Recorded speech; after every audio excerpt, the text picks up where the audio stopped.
미국에서 또 총기 난사 사건이 발생해 최소 22명이 숨지고 수십 명이 다쳤습니다. 용의자는 40대 백인 남성으로 현지 경찰 당국은 공개 수배령을 내리고 쫓고 있습니다. 국제부 연결해 자세한 소식 알아보겠습니다. 최용주 기자. 네, 국제부입니다. 네, 미국에서 집단 총기 난사로 수십 명이 숨지거나 다쳤다고요. 네, 그렇습니다. 미국 동부 메인주 루이스턴에서 현지 시간 25일 밤, 우리 시간으로는 오늘 아침 총기 난사 사건이 일어났습니다. 이번 총격으로 최소 22명이 숨지고 50명에서 최대 60명이 다쳤다고 CNN과 폭스뉴스 등 현지 언론이 보도했습니다. 부상자가 많아 사망자 수는 더 늘어날 수도 있습니다.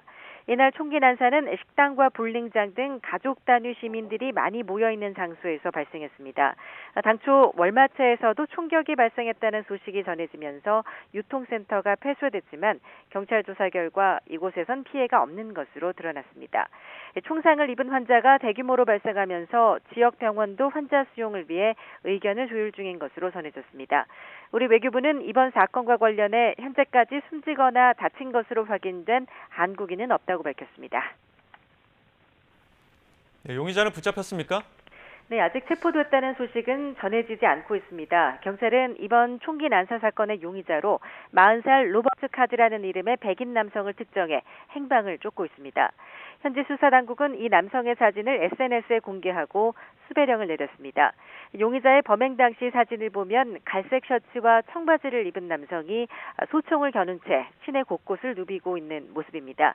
이와 함께 용의자가 타고 다닌 것으로 추정되는 흰색 SUV 차량도 함께 공개했는데 시민들에게 제보를 요청한 것으로 보입니다. 이런 가운데 조금 전 루이스턴 시청 건물 인근에서 이 차량이 발견됐다고 현지 언론은 전했습니다. 수사 당국은 일단 테러리즘의 초기 징후는 없는 것으로 판단하고 있다고 미 NBC 방송은 전했습니다. 이번 사건의 용의자는 미 육군 예비군 소속으로 훈련을 받은 총기 교관이며 최근 정신병력으로 치료를 받은 것으로 확인됐습니다.